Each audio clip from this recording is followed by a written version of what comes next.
네, 이항영의 월가이드입니다. 자, 간밤 월가의 분석 가장 신속 정확하고 탁월하게 보는 분입니다. 이항영 위원님 나오셨습니다. 어서 오십시오. 네, 안녕하세요. 자, 오늘의 인사이트 바로 보면서 미증시를 분석해 보도록 하겠습니다. 여러분들께서 가장 궁금해하시는 미증시 여기서 신고가 추세가 더 나오는 걸까 아니면 재차 조정을 받는 것일까에 대한 점검 들어가 보도록 하겠습니다. 자, 미증시가 이틀째 상승을 보였습니다만 좀 종목별 장세가 나타나지 않았습니까? 전반적으로 어떻습니까? 네, 시장에 대한 판단을 하기 위해서 몇 가지 주요한 이슈들 중심으로 우리가 분석해 보는 것이 필요해 보이는데요. 가장 큰 것은 역시 매그7을 대표되는 대표적인 주식들의 흐름 그리고 실적에 대한 판단이 먼저 좀 중요하다고 생각합니다. 지금까지 실적은 전반적으로 보면 어제도 확인드렸다시피 아주 고무적이었다라고 제가 확인드렸습니다. 80% 이상의 기업이 실적을 기대 이상을 발표했고요. 실적 예상치 평균 10%까지 좀 웃도는 그런 성적표를 지금까지는 발표했습니다. 이런 7개의 주식 중에 빅7 중에서요. 4개가 이제 실적을 발표했는데 그중에 테슬라를 제외하고는 모두 상당히 긍정적인 실적을 발표했습니다. 특히 알파벳 주가가 급등했었던 거 여러분 잘 아실 것 같습니다. 메타는 깜짝 실적을 발표했지만은요, 가이던스가 부진하면서 주가가 이제 하락하기도 했었는데요. 이번 주 이제 특히 정확히 보면 내일 아침이죠. 아마존이라든가요. 그리고 애플 등이 발표되고, 그 다음에 이제 다음 달에 엔비디아까지 실적을 발표하는 등이 몇 가지 종목이 남아있지만은요. 다른 주식들에 비해서, 즉, 전체 500개 중에서 이런 7개를 제한 나머지 주식 대비해서 이번에도 압도적인 이익 증가율을 보여줄 것은 지금까지는 분명하다라고 보셔야 되겠습니다. 바로 이 그림이요. 분기별로 보면 소위 맥7 주식과 기타 주식과의 이익의 증가율의 차이가 되겠는데요. 이 가운데 표시가 이제 발표된 작년 4분기까지의 실적이 되겠고요. 이번 오른쪽에 보이는 것이 금년 1분기, 2분기, 3분기, 4분기까지인데요. 1분기까지는 압도적인 이익 증가를 보이겠고요. 3분기까지 하면 약간 줄어들다가 4분기는 이제 역전됩니다. 그래서 지금 최소한 다음 한 3, 4개월 정도는 더 매그7 중심의 시장 판단이 더욱더 필요하다라고 보셔야 되겠습니다. 이게 전반적으로 매그7 시장을 이끌고 가는 힘을 먼저 좀 보여드리겠고요.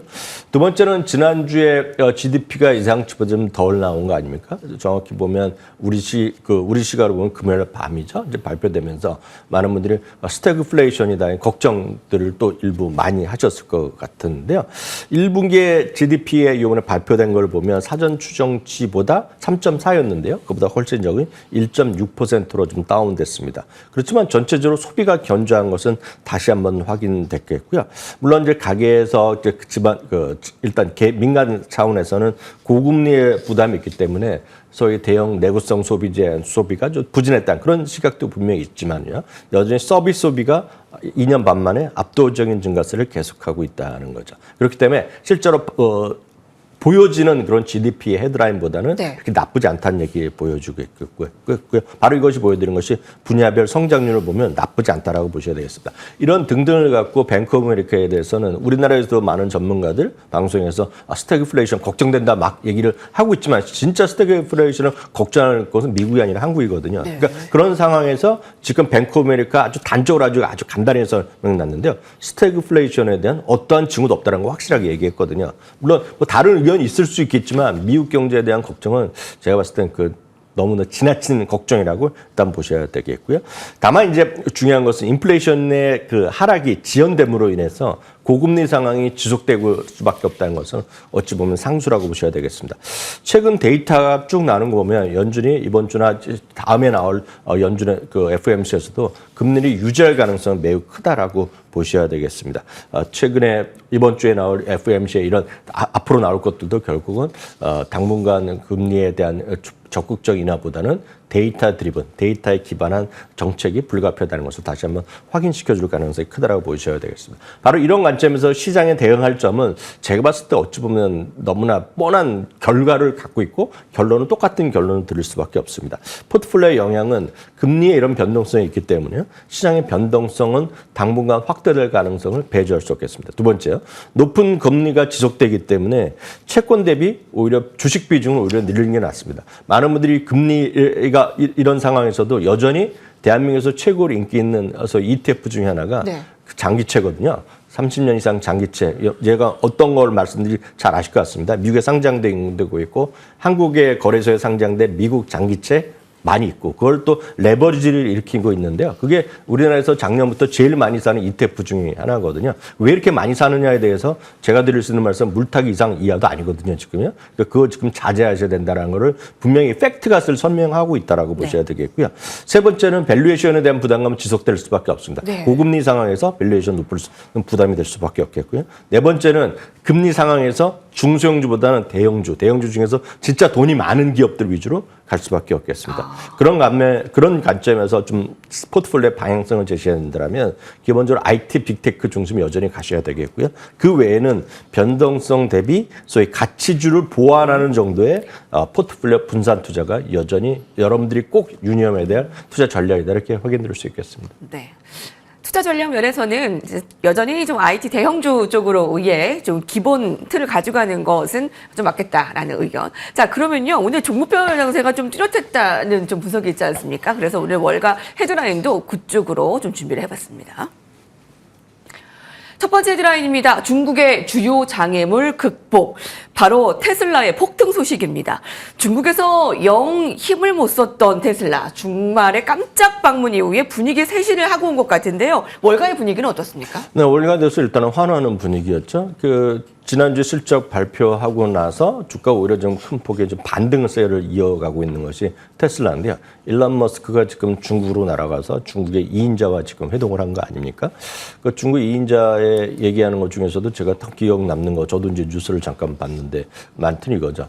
중국 사람은 말을 하면 행동이 바로 따라온다는 얘기하면서 하는 얘기가 지금 쉽게 얘기해서 테슬라가 중국에서 모으는 데이터를 지금 미국에 갖고 가는 거에 대해서 이슈가 많았었는데요. 지금 테슬라의 그런 데이터 활용을 좀 인증받은 거 아닙니까? 그래서 결국은 내부적으로 보면 바이두나 이런 쪽에 이제 전체적인 데이터 매핑을 이용하고 뭐 이런 등등 복잡한 얘기 나오지만 결론은 뭐냐면 FSD를 지금 미국 수준의 FSD를 중국에서 제공할 수 있다는 거죠. 지금까지 중국에서 FSD라는 것은 가장 중요한 차선 이동 이런 거가 지금 안 됐었는데 그 기능이 다 포함된 미국 수준의 FSD를 이번에 제공할 수 있다라고 예상이 되는 그런 발표가 나왔다는 것인데요. 바로 이런 부분이 결국은 중국에서의 그동안 고민 그런 것들 그리고 테슬라의 경쟁력 이런 것들에 대한 중국에서 이슈가 많았었는데 일단은 뉴스 모멘텀으로는 지금 상당히 이제 긍정적인 뉴스를 다시 받았다라고 보셔야 되겠지만 다만 실제로 지금 계속 말씀드리지만 이건 뉴스일 뿐이고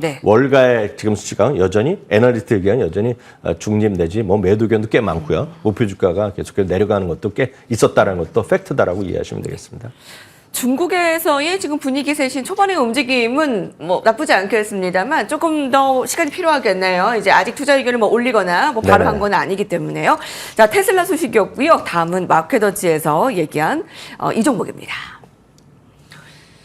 6년 만에 투자 의견 상향. 애플인데요. 2018년부터 애플 주식에 대해 중립을 유지해온 한 애널리스트가 5년 만에 말을 바꿨다고요? 네, 한 애널리스트임이 분명한데요. 이분은 한 애널리스트 수준을 훨씬 넘는 분입니다. 그렇기 때문에 시장에 큰 반향이 있었다고 보셔야 되겠는데 그분은 오늘 이 뉴스를 이해하시기 위해서는 토니 사코나기란 인물 자체를 아셔야 되는데요.